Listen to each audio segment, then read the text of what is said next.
با تمام مردم تاجیکستان گفتنیم که ما مردم وطن دوست زود باور یا ربی لی ظن جمیل وافر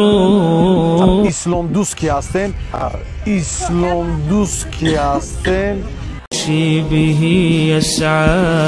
معی یا از اسلام دوستی ما استفاده برده سه گروه به وطن میخوان که مثل سالهای 90 باز در بین ما جنگ برادری را از نو برپا کنم قدمته امشی به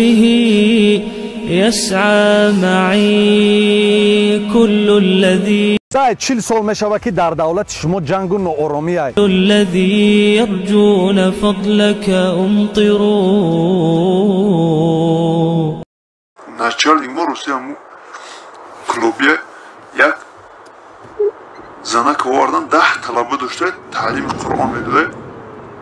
وقتی که داخلی عدل کرد دروردنش و گفتن که سطر تا بگی کی دعای نگیرید سو مقصد همیش چی کرد باور کنین گفت که لباس برو همون زنک لیچ کردن شما باور میکنید سطرش نه بلکه کرتش برو آوردن بی‌نهایت بدبخت هستم ما گفتنی هستم که ای مردم به خدا قسم روز میشوه که خیلی بیامونی که روسی نمیدونم به خدا قسم مردم تاجیک با گفتنی هستم که حالتون از ایدم با بدتره با بدتر میشوه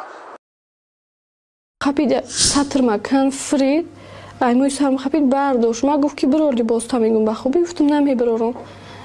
بعد زد پنجه طرفی راستم قفس سینم ناخوناش در اومد همونجا قفس سینم خر کرده کرتم درم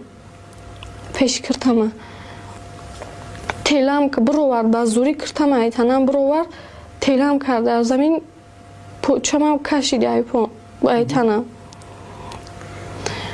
نک گفتم این کار التماس کردم زورا کردم گریه کردم نک این کار گفتم حاجی من کودکم به این کارو نشیدم نک التماس سینم گفت که ایت دگو دکار آورده کار کردگیم هیچ که خبردار نیست گفت نمیدونه میگوی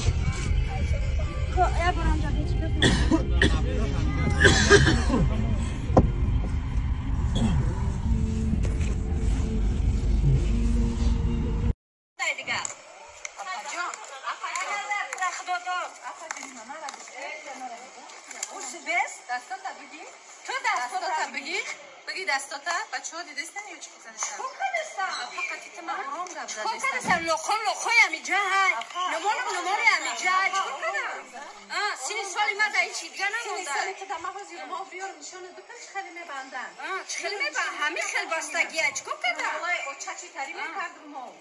ما او چمانی ندیدم هیچ کسی ندیدم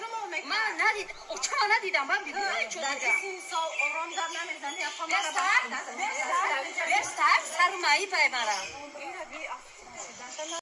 که نمیدوند الله مثال میگه نماز بخون الله میگه حجاب بکن شخص شاه پرزیدنت پیدا شود بگه که نماز من است مسجدها و دیگر رو رفتن فایده ندارد حجاب من است که حجاب سر میکنن و زنوای میکنن پیش از همه این بی‌سوادی بی‌معرفتی است سوادی کافی ندارن او هم گمراه گشتگان اینو دارم میگن که دشمنی الله طاغوت و ارمی اگر که داشته باشه ارمیش هم طاغوت است یعنی که نامسلمانان آنها برادران ما نیستند و مسلمان وظیفه داره که بخزه دین شه حمایت کنه بخزه اسلام آزاد باشه حجاب آزاد باشه این یکی اونش آزاد من امروز نمیخواهم کفار در سرزمین من باشه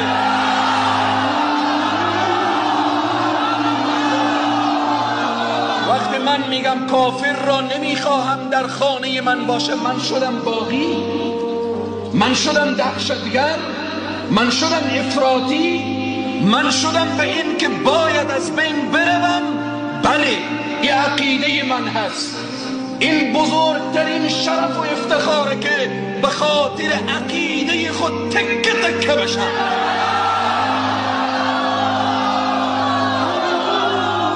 این قول شافعی و مالکی و حنبلی و حنفی نیست این قول پروردگاره با کفار سختگیر باش با کفار غلظت داشته باش کفاری که آمدن